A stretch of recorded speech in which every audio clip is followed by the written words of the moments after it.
It's fortuitous we are in Texas because, as these gentlemen know better than anyone else, on Saturday, Texas Democrats will choose most of their delegation to the San Francisco Convention. It will be the third largest delegation at that convention, right after California and New York. And there's something else to be said for having Democrats battle out here in Texas. In this century, Democrats have sent a candidate to the White House 10 times.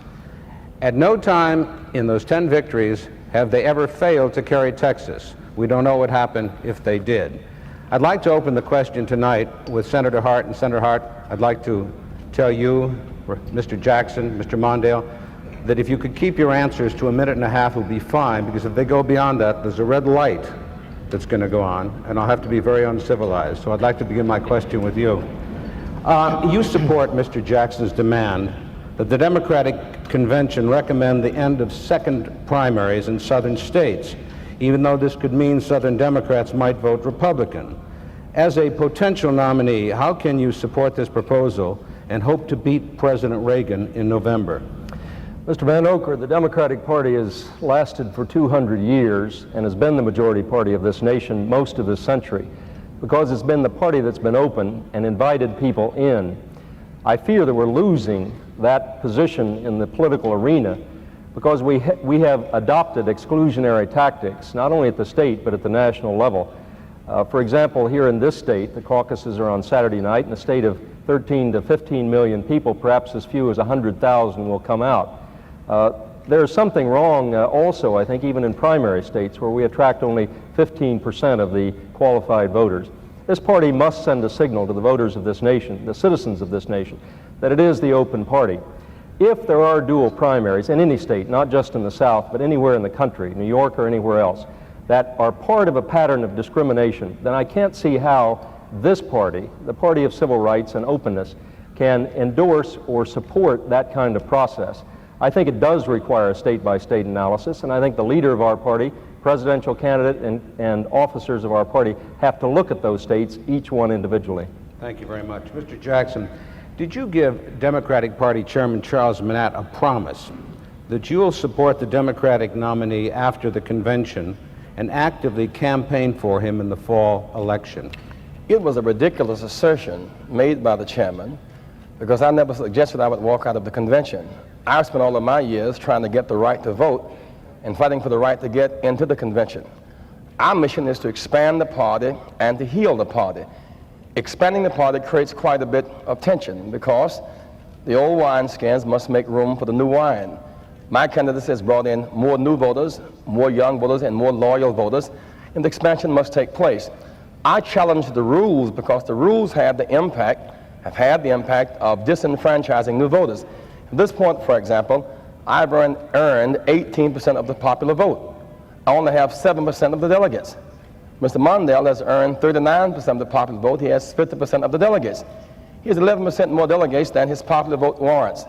I have 11% fewer than mine warrants. By enfranchising the delegates that I have earned is a way of expanding the party.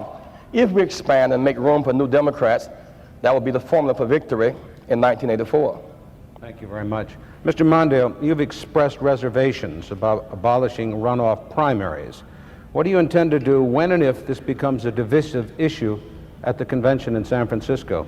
I think there are two objectives that have to be kept in mind here. First of all, whenever a dual primary, in fact, is discriminatory, has the effect of denying, say, a black candidate a fair chance of election, then that's one thing, and we cannot accept discrimination. We never have. But I think there's a lot of evidence in a lot of circumstances the dual primaries, in effect the runoff primary, the majority rule has not had that effect.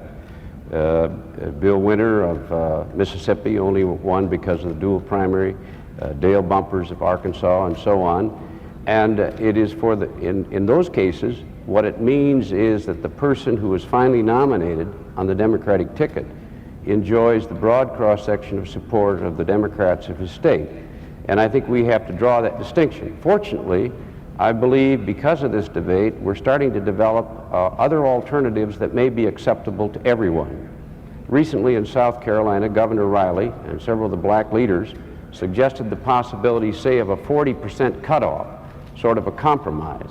And that may permit us to have, to eliminate any possible discrimination and yet achieve what many of these states and communities elsewhere in the country have sought to achieve. Mr. Jackson, what's wrong with Governor Riley's proposal? I know he's a friend of yours. You've stayed at the mansion. He's a reasonable man. He is but you know, so far, Mr. Mondale has 39% of the vote. If 40% were the cutoff, at this point, he would even miss the cutoff. The threshold is too high. Democracy prides itself in one person, one vote. We should not reduce this matter just as discrimination against blacks. If you have to run twice, it discriminates against poor people. A, because of sexual discrimination, the cause is stacked against women. That's why Mrs. Gandy lost for governor of Mississippi this time around. It discriminates against persons of Hispanic surname, as well as blacks. In this process, Harold Washington won with 34% of the vote. Jane Byrne, 32%, Daley, 30%.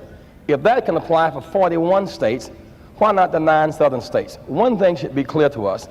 In the 9 southern states, where 53% of the blacks live, there's not one congressperson 18 years later. And I submit to you that if blacks are disenfranchised, Hispanics are disenfranchised. And unless blacks and Hispanics are enfranchised, you'll never pass ERA in the South. And unless women are enfranchised, you'll never end right to work laws. So the passage of a renewed commitment by this party to enforce the Voting Rights Act, the law, will simply revive and sustain the Progressive Coalition. Senator Hart, as I understand the Civil Rights Voting Act, it doesn't say it shall promote black politicians. It says it shall give blacks what they should have had a long time ago in this country, the same rights as whites. Can you support Reverend Jackson at the convention if he invokes the Voting Rights Act and asks for the convention to say it must be applied in terms of runoff primaries? Well, I don't know, obviously, what Reverend Jackson's plans at the convention are, and I'm not going to prejudge those one way or the other.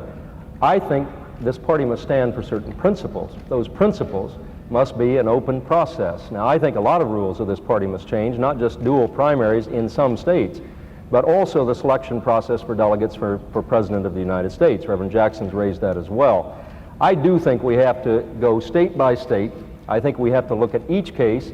I don't think we ought to destroy the Democratic Party in the process, and I think we can reach a compromise that enfranchises the minority voters of this party and invites others in, and at the same time protects the concerns and rights of the particular political tradition of each state. I think what's very important to understand is that there are a body of new forms of denials that must be put in perspective.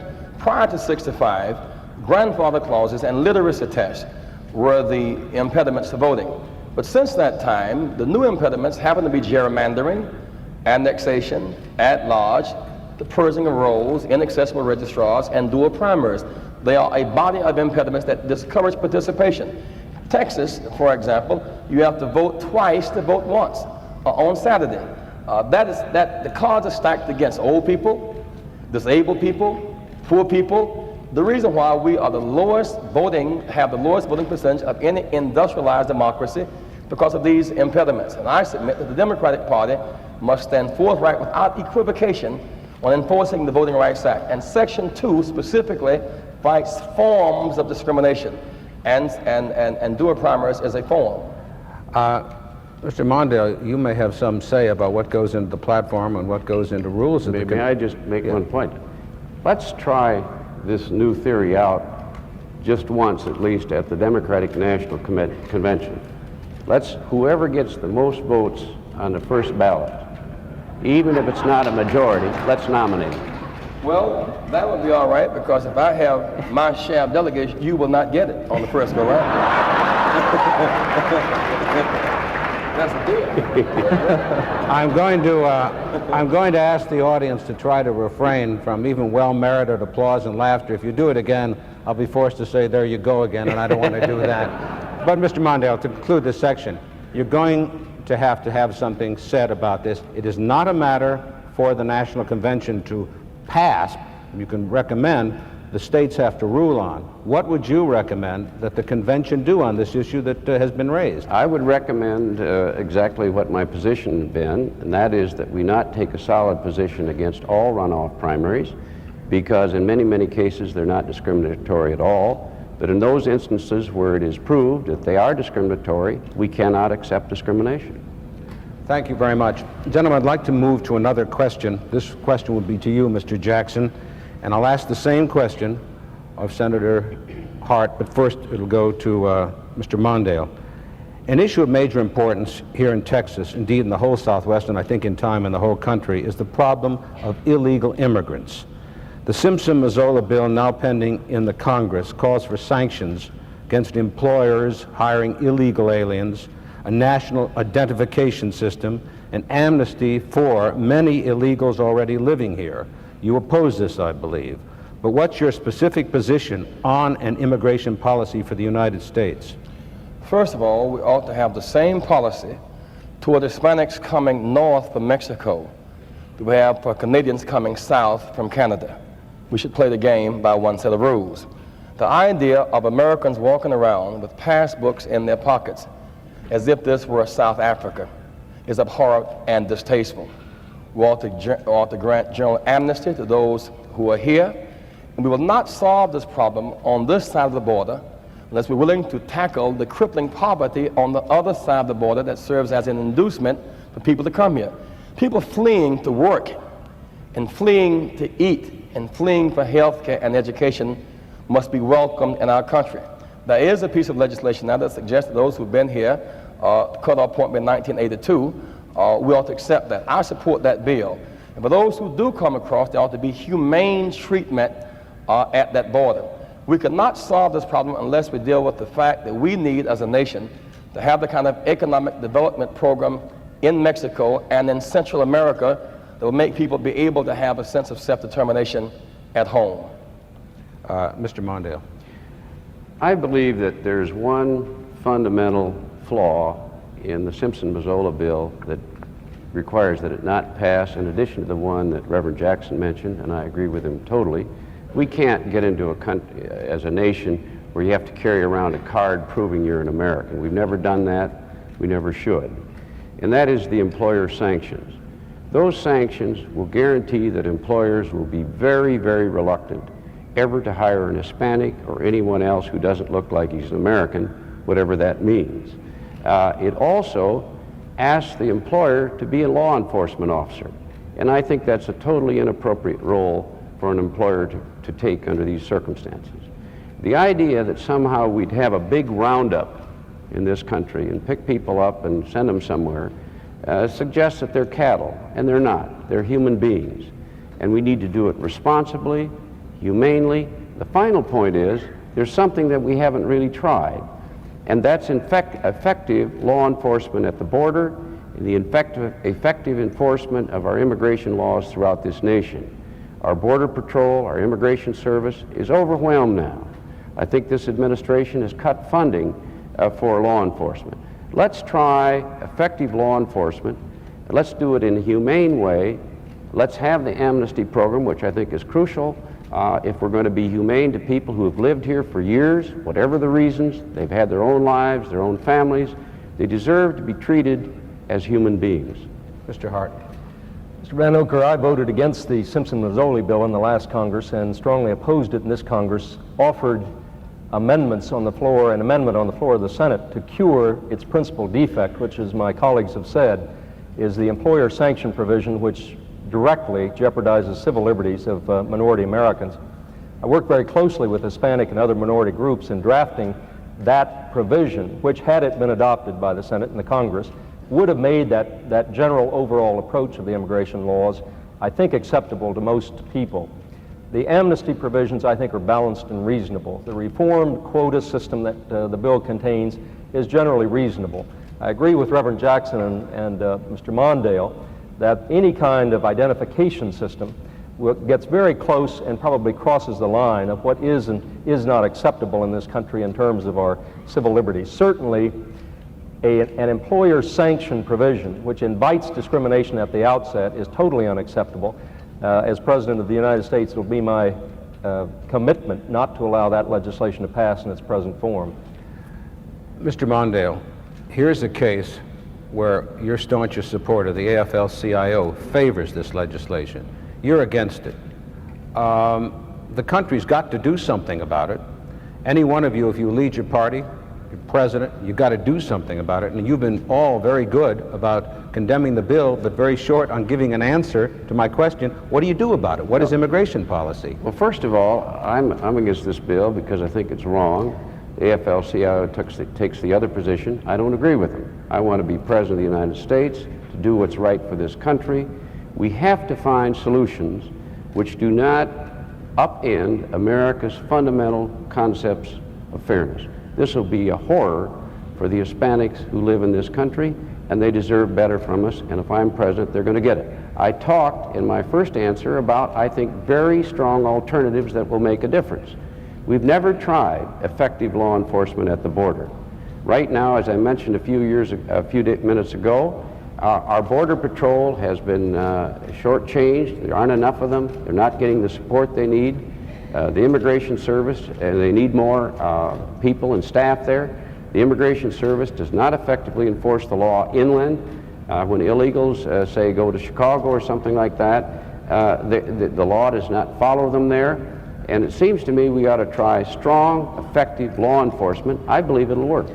Senator, unless we deal with the crippling poverty and disease across the border that people are fleeing from, and sometimes the tyranny, if you will, of the banana republic, we're dealing with the symptoms, the end result. The causal factors is a hemispheric issue that our government must address. After all, these are our neighbors.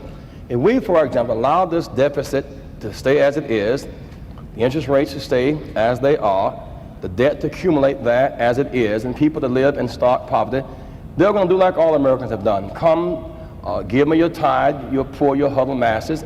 They're going to accept an invitation. Border Patrol, that's a small factor. An even bigger factor, it seems to me, is a real commitment to an economic development program in this hemisphere. Senator Hart, let me put a question. Go ahead. Well, we really, Reverend Jackson's right, we will not solve the immigration problem by Simpson-Mazzoli or any bill like it.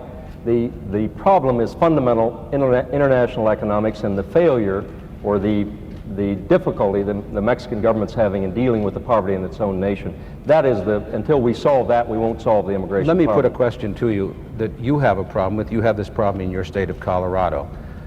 One of your colleagues, Walter Huddleston, has proposed a constitutional amendment that would make English the official language of the United States. It's very simple. What it says, in effect, is English shall be the official language. The Senate shall take such steps as to make sure it is. And people see this as a way to block bilingualism in voting and in education. What's your position on bilingualism? Oh, I am strongly supportive of efforts to finance bilingual, bicultural education in this country. I would, with all due regard to Senator Huddleston, I would suspect Thomas Jefferson and others would roll over in their graves. The thought of amending our Constitution to demand a certain language be spoken or have a, quote, official language in this country, particularly given the way this country was formed, I think we ought to invite people in, and I think we ought to keep cultures alive, particularly the Hispanic culture, which has made such a contribution to this nation. There are poor children in predominantly Hispanic areas in my state, in south central Colorado, who are brought up in households where the Spanish is the dominant language. You throw them into an English-speaking classroom in kindergarten or the first grade, and they have tremendous problems, and they often never overcome them. That's the point of bilingual, bicultural education, is to bridge that gap. Could you address that, Yes, Mr. Mondale? I think those who criticize bilingual education on the grounds it's designed to undermine English as the main language of our country, and I think that ought to be the objective of this country, that everybody be proficient in the English language, don't understand bilingual education. The reason for bilingual education, I was one of the first sponsors and introducers of the bill years ago. I've supported it all my public career, is that bilingual education takes a child who comes into a school, say, speaking only Spanish, and begins to educate that child on the first day speaking in that child's language. And one of the first subjects taught to that child is English. And the child will, if it's taught properly, and this gets into the question of supporting bilingual education, teacher training, and the rest, if it's taught properly, that child will learn English much more quickly than if the teacher is unable to communicate with the child. Mr. Jackson. We must see the learning of more than one language as therapy for our nation and not a threat to our nation. We are perhaps the only industrialized democracy that only has basically one language. That sounds to me, that bill, about like reinforcing a narrow and myopic view of what makes America great. America is just 6% of the world's population. 94% of the people of the world live beyond us. The 4 billion people on earth, half are Asian, half of them are Chinese, 1/8 are African. The south of us, our neighbors, speak Spanish, they speak Portuguese. Most people in the world are black, are brown, are yellow, poor, non-Christian, and don't speak English. Anyone that would suggest that we confine ourselves to one language and one religion has too limited a view to engage in national leadership of our nation. Thank you very much. I'd like to move on to another question concerning taxes. I'll ask the same question of all of you, starting with Mr. Hart. And that is, every election year, presidential candidates say the tax system is unfair. And then they say they're going to reform it. Where do each of you stand on proposals that are being made in Washington now that would limit or abolish the tax deduction on home mortgages? I think as a practical matter, the best way to guarantee that you will not reform the income tax laws of this country is to offer to abolish that tax deduction as part of the package. If you really care about cleaning up the tax laws, and I do, and I put my own proposals forward to do that, the way to do it is not to include that deduction. I think everyone who has been involved in tax reform, and I have for 10 years, understand that as a practical matter, that is just not going to happen. When I ran for the Senate in Colorado in 1980, I put forward a very simple income tax proposal, which would have had a very high standard deduction in replacement of almost all the itemized deductions, not mortgage interest and 2 or 3 others, charitable deductions, and a medical deduction. Would have had a limited incentive for savings and investment and a progressive tax rate on all their income. It turns out that's very close to what has come to be known as the Bradley-Gebhardt fair tax proposal, which I also support. Somewhere in those parameters is a Democratic policy for tax reform. But as a practical matter, any candidate that goes to the American people says, I'm going to reform the tax laws and I'm going to start with a mortgage interest deduction, isn't going anywhere. Well, Mr. Jackson. I basically accept that premise, but I want to go a step further. Under Mr. Reagan, there are 90,000 corporations that made a profit last year and paid no taxes, and that's ripoff. Under his arrangement, the rich are taken from the poor. It's a kind of reverse Robin Hood process. I recommend it, given the threat to our economy and the world economy of a $200 billion deficit and growing, an emergency surtax. For at least 1 or 2 years, those making $25,000 or $30,000 and above on a scale of 1 to 10 must help the nation through a sacrifice to get rid of a crippling deficit that undermines our ability to bring down interest rates, which of course serve as disincentives for our having a smooth way of getting out of the present economic crisis. We must reject any kind of tricky way that is suggested in your earlier question, but beyond that, the bottom line is a fair tax structure. Those that make the most must pay the most, and why not? They're able. Mr. Mondale. About 2 weeks ago, President Reagan was in Texas. And while here, he said we ought to consider abolishing the deductibility of home interest from our taxes, paid on our taxes. That, I believe, is the worst single idea around in tax law. Most Americans, I hope all Americans, prepared their taxes on April 15th. If the average American will just think a minute, that is the only deduction that's in the tax law at all that does any good at all for the average American. There are millions of people in their homes on modest incomes only because they can deduct that interest. It saves them maybe $1,000 or $1,500, and that's the difference that keeps them in their home. In 1981, when they reduced taxes by $750 billion, people making over $200,000 a year got $60,000 in tax relief over 3 years, while Americans making $30,000 a year or less, all taxes considered, had their taxes go up. Now to go back to those same people, instead of picking up revenue from people that are making enormous incomes and paying little or nothing in taxes, and the corporations that Reverend Jackson talks about, to go back to those same average Americans and say, well, oh, we found another way of raising taxes from you. We're going to jeopardize your chance of staying in a home. I think it's a lousy idea. Mr. Jackson, let's turn to foreign policy now. In conducting foreign policy, the emphasis is always, or it should be always, on diplomacy. But there's always the possibility that a president might have to use military force to protect American lives and American interests. What do you see as the proper use of force by an American president? Whenever our national interest is in jeopardy and the use of might is our last resort, we ought to use it. We ought to use our minds as a first resort. I contend to develop mines, not guided missiles, as our first line of defense. We're looking now at a pattern of third world interventionism. The fact of the matter is, whether it is in Central America, or Grenada, or Lebanon, we need to use more aggressive forms of diplomacy. I happen to be convinced that we're in a position now where there is no defense against a nuclear attack upon us by the Russians, or vice versa. We have the capacity to wipe each other out. We're beyond defense now, simply into the terrorists. We must have an aggressive move now to disarm this world, begin to move first the Soviet Union to a trade and technology and mutual survival programs. I would think that that happens to be a pattern that we can stop this idea of interventionism if we use more aggressive forms of diplomacy. If our national interest is at stake, we should use our military force.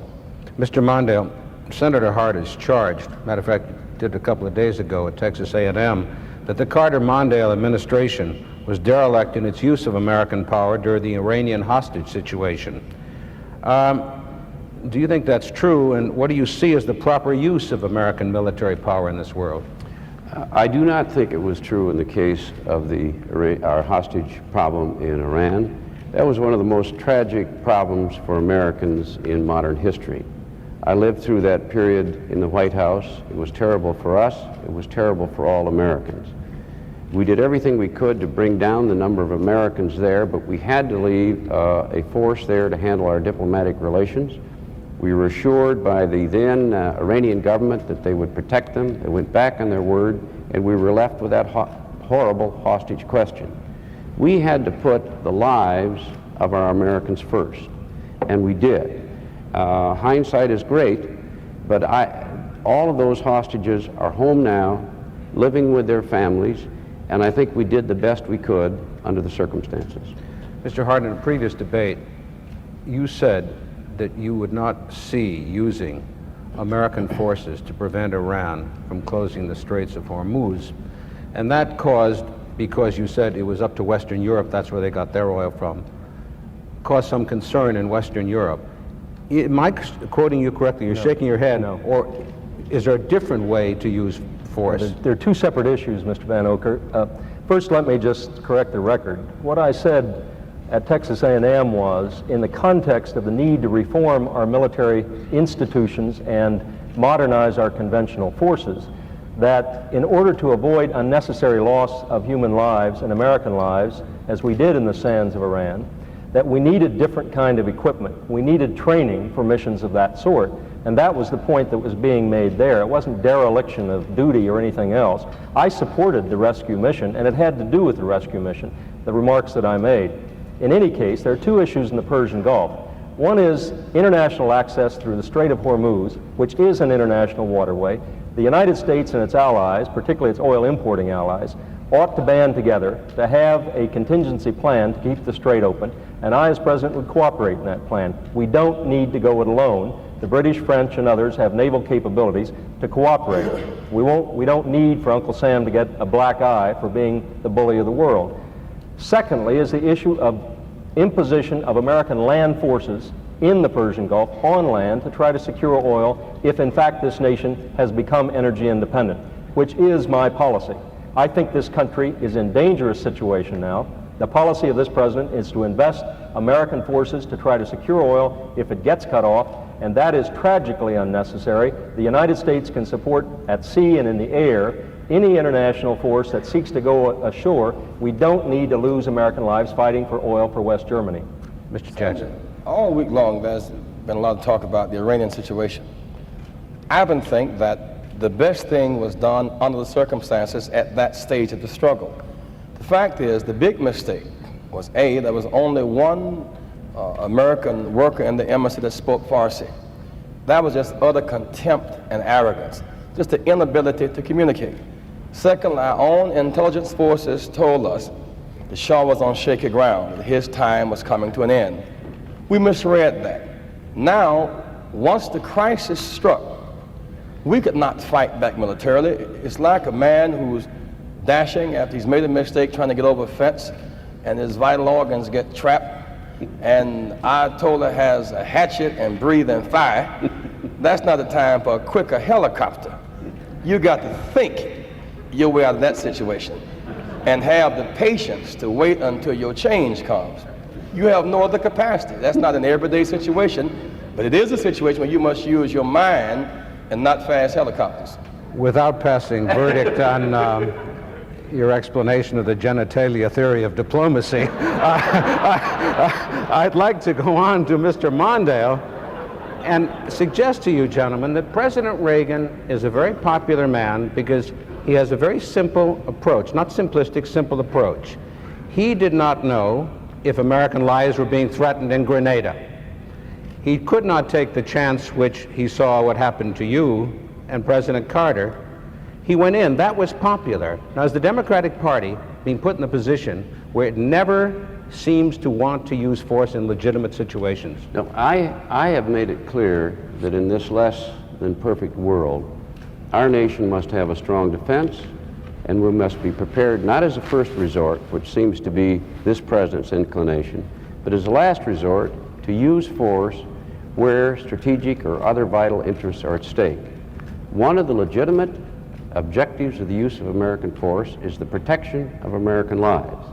And I said at the time that if, as president, I thought American lives were in danger in Grenada, I would have used force to protect them. And I believe any president would have to do the same. But, sir, I may say, you took your time, did you not? No, the next day I said if they're in danger, I would have used force. Would you, But Senator? isn't it fair to say that when President Kennedy dared Cuba to put missiles 90 miles from our shores, that was the right challenge. But even there, the president was prudent, in respecting our neighbors, in respecting the Organization of American States, so as not to move unilaterally and rupture and violate other long-standing legal relationships. It was the sense of communist paranoia by this administration, and used that as justification for mining harbors and not giving accurate reports to the Congress and bombing the rebels of El Salvador and using gunboat diplomacy and big stick diplomacy and nuclear threat, as opposed to using aggressive diplomacy and aid and trade. During this period of rising danger in the world, we must be far more willing to use our real strength, which happens to be our ability to feed the world, our ability to provide medicine and health care. But, Mr. Hart, good. I just want to point.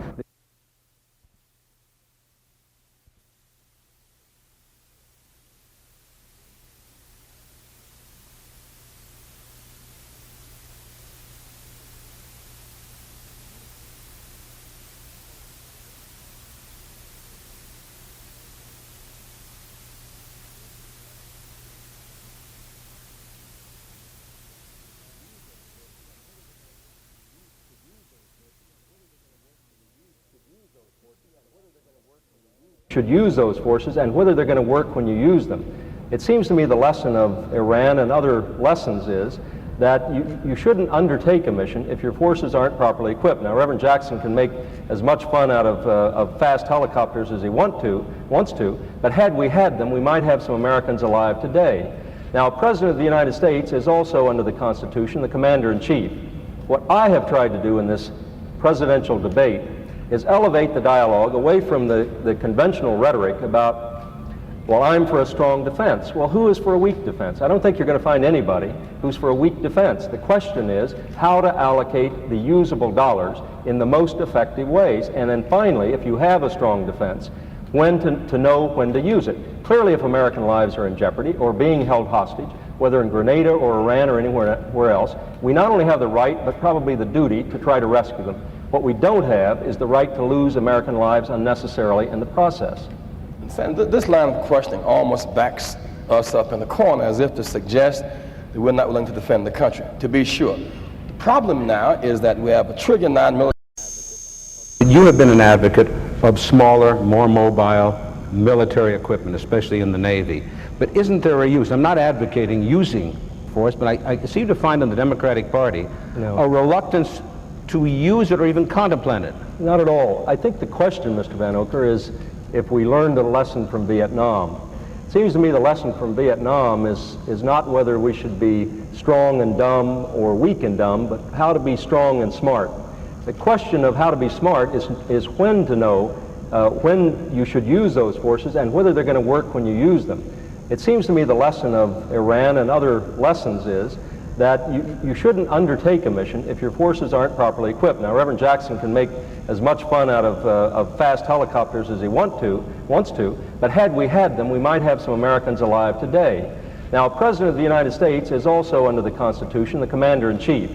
What I have tried to do in this presidential debate is elevate the dialogue away from the conventional rhetoric about, well, I'm for a strong defense. Well, who is for a weak defense? I don't think you're going to find anybody who's for a weak defense. The question is how to allocate the usable dollars in the most effective ways. And then finally, if you have a strong defense, when to know when to use it. Clearly, if American lives are in jeopardy or being held hostage, whether in Grenada or Iran or anywhere else, we not only have the right, but probably the duty to try to rescue them. What we don't have is the right to lose American lives unnecessarily in the process. And this line of questioning almost backs us up in the corner as if to suggest that we're not willing to defend the country. To be sure, the problem now is that we have a $1.9 trillion military budget under Mr. Reagan, and it's rising in peacetime. If we keep raising the military budget, we will not have any monies left to rebuild the infrastructure of our country. The issue to me is not just reacting to a given situation. We should be in a state of preparedness, but the real direction of our nation must shift. We can rebuild 250,000 bridges and put Americans back to work and turn tax consumers into tax producers. Begin to use some of the excess money now going into military buildup, use that money to begin to build a mass transit system and build schools and pay teachers and give scholarships to our youth. We have the capacity to overkill the Soviet Union people many times. We can destroy every Soviet city 35 times. On the military buildup, enough is enough. Let's begin to use developed mines and not just guided missiles. But I'm not talking about the build-up, I'm talking about the use of power. Yeah, and this is where I think Mr. Reagan's going to lose the debate. He would have the American people believe that we're stronger. In fact, there's a lot of evidence that through his management of foreign policy, through the use of money that's actually, in a way that's actually reduced preparedness and readiness of our armed forces, we are not stronger, we are weaker. Certainly what happened in the Middle East made us look weaker. What's happening in Central America is making us look weaker. NATO, I'm convinced, is weaker today than it was a few years ago. And that means that we are less secure and the world is less safe. It is the wise and balanced management of American power, the willingness to use it where it is necessary in America's security interests, strength in the face of a very strong and dangerous adversary, the Soviet Union, the way they're using power in Poland and Afghanistan and Cambodia and Syria and so on. There's no basis for being sanguine. You have to be tough and smart, and you also have to try to reach some arms control agreements. Gentlemen, having covered this campaign since January of 1983, Sacramento, you two were there. Mr. Jackson hadn't gotten aboard then. I asked the League if I could ask a couple of questions of personal privilege. They agreed to each of you. First to Mr. Mondale. In Illinois, you questioned how Mr. Hart could run the country if he couldn't yank a commercial offensive to you off the air on the weekend. Is it fair for him to ask you now how you could run the country if it took you almost a week to end the questionable practice of independent delegate committees spending money for your campaign? I think I did exactly what was right. Those committees were legal under the Federal Commission's regulations. It's right there. What I did to end the debate was much more than I needed to do. I agreed to accept all this money as though it were given to me. I agreed to return money that had been received by me in the first place. I would not have accepted. I agreed to live within the ceilings, and I called for the disbandment of the committees. I think I did what was right under the circumstances. Mr. Hart, you say you're the candidate. I have a certain different view on what Well, you help just yourself. said. 30 seconds. Well, first of all, the question of whether the practice is legal or not is still up in the air. The Federal Election Commission has not ruled on that, and at least one major publication said that there's a strong possibility the practice was illegal. Second, the money has not been given back yet, and an official in the Mondale campaign says it may not be till after the primaries are over. So what's the difference if it turns out it was illegal, whether you borrowed it or whether you kept it? If the effect is to win the primaries, it amounts to the same. Let me go on with my question of personal privilege. You say you're the candidate who can beat President Reagan in the fall, best beat him. But in the primaries, you've not carried one major industrial state, not Michigan, Illinois, Pennsylvania, or New York. And I ask you, how can any Democrat hope to get elected president if he can't carry those kinds of states which are the bedrock of the Democratic constituency? Well, first of all, it's one thing to win a state in a primary. It's another thing to win it in a general election. You could reverse the question and ask, how can a candidate expect to win in a general election who did not carry one New England state, who has only, at least temporarily, carried one state west of the Mississippi, and lost the largest southern state so far? That argument works both ways. I think I've demonstrated a broader geographic base than any candidate in this race, and I will continue to. There are still industrial states left, but I've demonstrated strength in New England, in the South, in the West, and I'll demonstrate it in the industrial East as well. Mr. Jackson, you know, I started out my journalistic career covering Dr. King and the civil rights movement in the South in the late 50s. And I wonder, how do you think Dr. Martin Luther King Jr. would have responded to Louis Farrakhan's message of threats of violence, racism, and religious hatred? A spirit of redemption as opposed to punishment. When his home was bombed in Alabama and blacks came with guns to defend him, he asked them to put their guns down because he wanted to use another approach. In part, he got it from Jesus. Jesus walked one day upon a group of men stoning a woman, a whore, an adulteress. He asked, why stone this woman? They said, because she's committed adultery. He said to them, those without a sin, throw a first stone. No rocks moved. He then said to the woman, sin no more and go in peace. Moral leadership is known not for purity and perfection, but for redemption. We must have the capacity, the moral capacity to reach out and make room for people, to revive, to forgive, and to move on. Well, as a reporter then, I got myself threatened a few times. Others did, and they had physical harm, but nobody threatened to kill us. And as a journalist, I don't like being threatened, and I don't like my colleagues being threatened, and you have not repudiated that message of Louis Farrakhan. I disassociated myself from the message, but not from the messenger, and that is a distinct difference, you see. It is significant that when I reached out for George Wallace, a man whose threats and actions became real, that was considered growth and maturity. I reached out for Governor Orville Forbes, former governor of Arkansas, who supported me in Arkansas. That was considered growth and maturity. Well, my spirit of redemption does not stop reaching, and my sense of forgiveness does not stop. And I do not have the moral capacity to repudiate. I can disassociate, and to me that is a sufficient distinction. I think for the record that one must also deal with the fact that this statement, which was made in quite a public forum, was made public 30 days later. It was not as if there was some quiet conspiracy, some undercover agent caught some plot. You may have been looking at, if you look at it in context where you also said you hoped that no harm would come to this reporter's family. You may look at it within the context of the apocalyptic message of the Islamic religionists. That's really what you're looking at.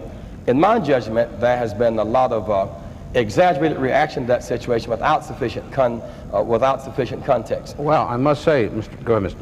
Reverend Jackson, I really thought what Farrakhan said was poison. You know, I thought I heard him say that he was threatening the life of a reporter. He said some other things about Hitler and so on. And I'm a preacher's kid. I believe in redemption. But boy, that was going awful far. And I just think... Do you believe in capital punishment? No. Well, now you're going to embrace somebody who has killed people. But here's a man who you say has simply threatened to kill somebody. And you're coming out kind of self-righteous, kind of inconsistent. Well, I don't think it's self-righteous to repudiate a statement that threatens the life of a reporter or raises questions about Adolf Hitler's qualities Well, again, that's the talks context. about You a see, separate nation and so on. In the case of Idi Amin, Idi Amin said he embraced the philosophy. He was impressed with Hitler. That's one angle. Here's a man who said Hitler was not a man he embraced, admired, but a man that obviously gained favor amongst his people. He did not say he embraced Hitler. That was a statement, again, that was not an accurate portrayal of what the man's point of view happens to be. I simply bear the marks in my body of reaching out for redemption. I had the experience 2 weeks ago in Missouri, some small white farmers who endorsed Reagan in 1980. They had sacks over their head as they endorsed me in the daytime, A, for fear that the banks might close on them, or for fear that the Agriculture Department might punish them. Yeah. These men and women have had some very ugly beliefs in the past. I reached out for them. I make no apology about it. I'm glad about it. And I shall keep bearing whatever scars I must bear to make room for people. I just believe in that. That's not really my religion. Mr. Hart, as a former theology student, where is there a place in either your ecclesiastical or your political philosophy for what I took to be a threat against one of my colleagues? I don't think, first of all, I think we ought to leave the fact aside that Mr. Coleman's a reporter. That's immaterial. He's a human being. If you threaten the life of any human being, it's a violation of the criminal laws of almost every state in the Union. I don't know why the authorities haven't moved on that.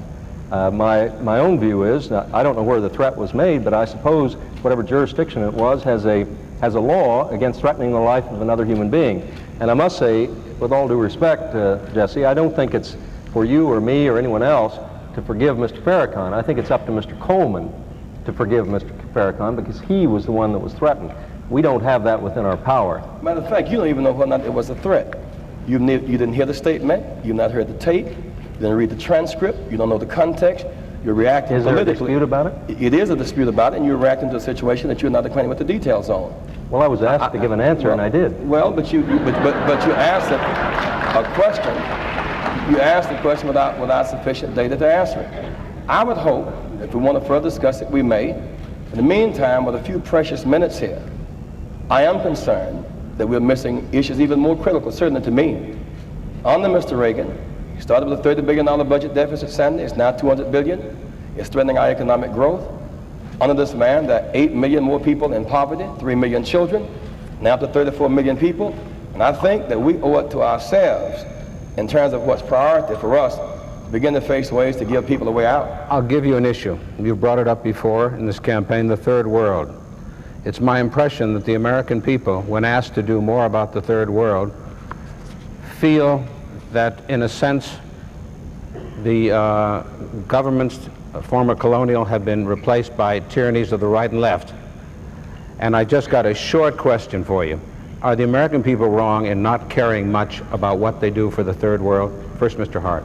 Well, first of all, I disagree with the premise. I think almost every person I've talked to understands that the investment of a relatively few dollars in stabilizing a nation, elevating its standard of living, and guaranteeing democracy could save not only hundreds of millions of dollars in military equipment, but also perhaps hundreds and thousands of American lives. We're going to have two responses in the third world in the remainder of this century. One is military, the other is economic. If we don't choose the economic course, and that doesn't just mean sending a lot of American dollars, it can mean technical assistance, it can mean human beings who want to go down and help in Central America or somewhere else for a few months or a year or two. We may make that investment, a very small portion of our treasure, in order to save, as we did not in Vietnam, 50,000 Americans. Mr. Jackson, short. When we help third world nations, we're also helping ourselves. For example, if we help the people of Central America develop, we have money, they have a geopolitical position. They have something and we have something. We have people, they have natural resources, and so it's really as a growing sense of mutuality there. I think it is wrong for us to look at people emerging from Somoza's tyranny, for example, in Nicaragua, and mine those harbors, and try to overtly overthrow a government and try to bomb El Salvador and set up bases in Honduras. I think we should relate to the Contadora group. We should respect their approach and begin to use our minds, because I'm convinced that the Soviet Union cannot compete with us in this hemisphere if we use our mind and our resources. About a minute. Any president that tries to tell the American people that we can have a healthy economy or a safer world without a responsible approach to the third world is speaking falsely to the American people. We live in this world. It's getting smaller. Take Latin America. Just a few years ago, it was an enormous market for our products. It produced jobs. Because of economic policies and the rest, we've lost billions of dollars worth of markets.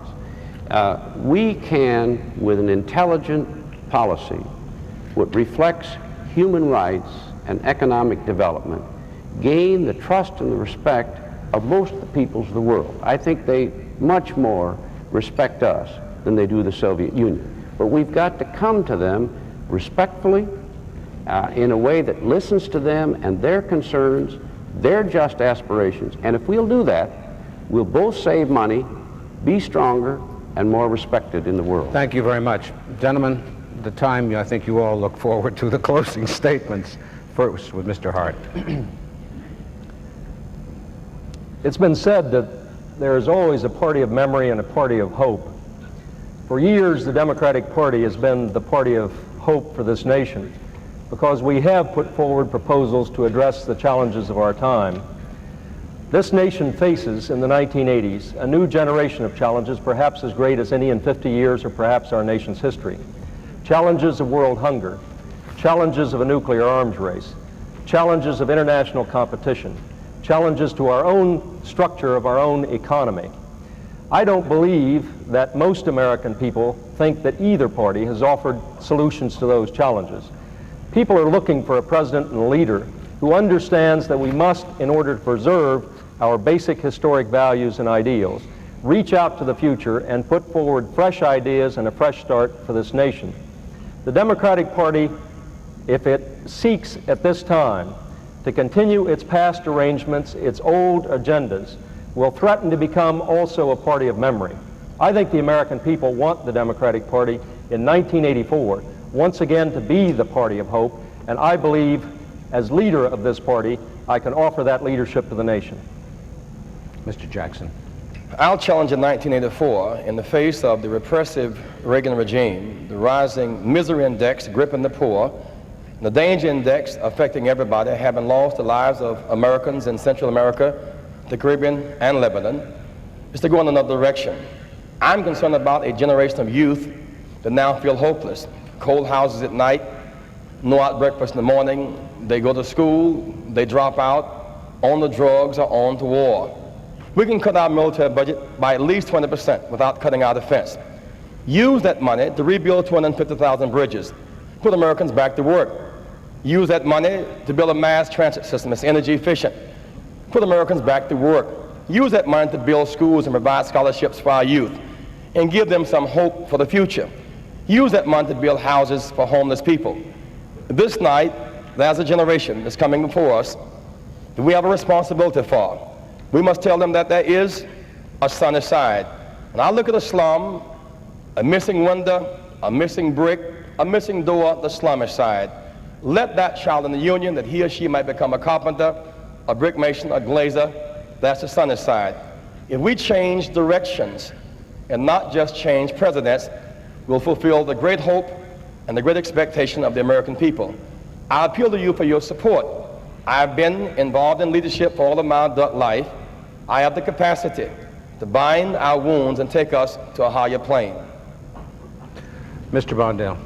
The other day I traveled to St. Mary's University in San Antonio with my friend and supporter and the good mayor of that city, Henry Cisneros. And while I was there, I talked to the students about student assistance, about economic growth, about higher education. And when I left, I was struck by the fact that what they were talking about is exactly what you hear all over this nation. Tomorrow I'm going to Austin to attend a high technology seminar. In Austin, in Texas, this state is moving out ahead in high technology. You're doing what the nation wants to do. A few days ago, I taught a grade school class in a school just outside of Fort Worth. Texans want good education for their children, and so do Americans.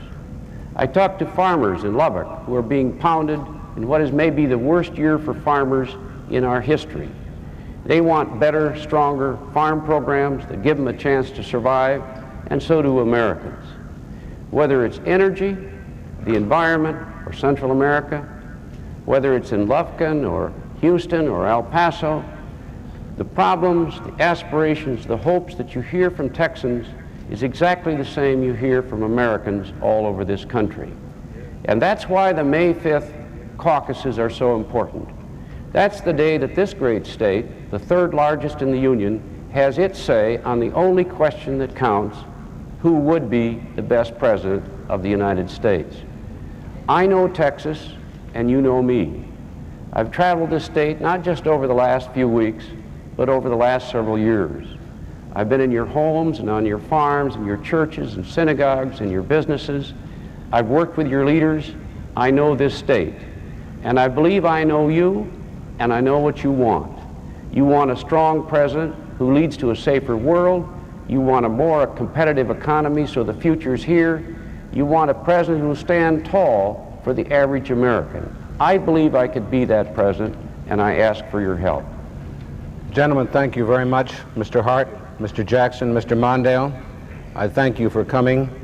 This wasn't so much a debate as a conversation, but as three who are left from the 8 who started in the snows of New Hampshire, I thank you for coming in, and I would only add that as an old political reporter, if you keep on with these things, you're going to make an electronic Luddite out of me and put me out of work. My thanks also to the League of Women Voters and to our audience here in Dallas tonight for joining us. Thank you and good night.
This program was made possible by a grant